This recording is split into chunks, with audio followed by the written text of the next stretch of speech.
ሰላም ጤና ይስጥልን እንዴት ናችሁ? ዛሬ ስለ ጡት በሽታ እናያለን። እቺ የምትመለከቷትን ላም ቼክ ለማድረግ እንሞክራለን።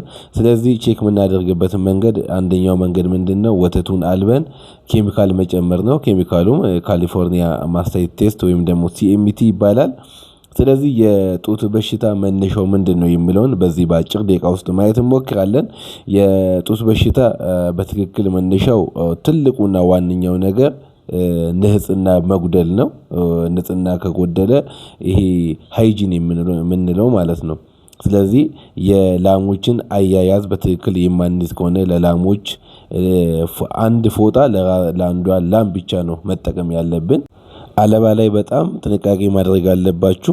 የታመሙ ጡቶች ካሉ እንዲሁም የታመመች ላም ካለች መታለብ ያለበት ሌሎች ላሞች ከታለቡ በኋላ ነው። ሌላው ደግሞ መለየት ነው። የታመመን ከብትን ወይም ደግሞ የወተት ላምን ወደ መለያ ክፍል አይሶሌሽን ሩም ማስገባት ነው።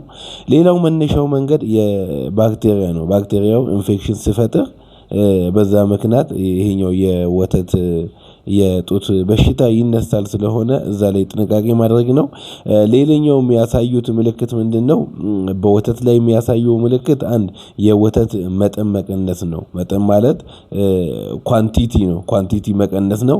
ሌላኛው ደግሞ የወተት ጥራት መቀነስ ነው። ይሄኛው ምንድነው? ሚልክ ኳሊቲ የምንለው ማለት ነው። ሚልክ ኳሊቲ ላይ ምን ይታያል? አንደኛው ውሃማ የሆነ ወተት ነው የሚሆነው። ሁለተኛው ደግሞ ትንሽ ቀላ ያለ ወተት እንዲሁም የረጋ የተበጣጠሰ እርጎን የሚመስል ከጡት ውስጥ መውጣት ነው። ሌላኛው በላሚቷ ላይ ደግሞ የሚያሳዩት በጣም አደገኛና ሲቨር የምንለው ከፍተኛ እየሆነ ሲመጣ ላሚቷ ላይ ከፍተኛ ሙቀት የአፒታይት መቀነስና እረፍትን የማጣትን በላሚቷ ላይ ሊከሰት ይችላል። ስለሆነ ጥንቃቄ ማድረግ ነው። ሌላኛው ምንድነው? ይሄኛው የጡት በሽታ ሁለት አይነት የጡት በሽታ ነው ያለው። አንደኛው አይነት ክሊኒካል የምንለው ነው። ክሊኒካል ማለት ራሱን የሚያሳይ ራሱን የሚገልጥ እንዲሁ በመነካካትና በአይን ብቻ በማየት የምታውቁት ነው። ይሄ ምንድነው? ልክ አሁን እንዳልኩት የሚታይ የወተት ቀለም ለውጥ የግት ለውጥ ወይ ደግሞ ግቱ ላይ ቅላት ካለ እብጠት ካለ በእጅ ስትነኩ ሆነ ፔን ካለው ማለት ነው። ይሄኛው ነው።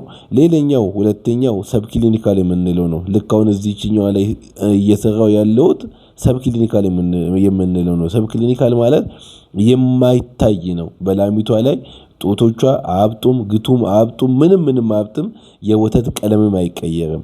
ስለዚህ ምንድነው እሱ ሰብ ክሊኒካል ነው የምንለው። ላሚቷ ከበሽታው ጋር ረጅም ጊዜ ትኖራለች ማለት ነው።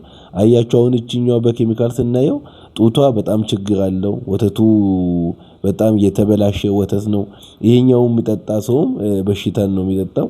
አያችሁ በዚህኛው ኬሚካል ስናይ በቀጥታ ከኬሚካሉ ጋር ተዋህዶ ቀጠን ካለ በጣም ቀጭን ከሆነ ኦልሞስት በሽታ ይሄ ማስታየት የለባትም ነው።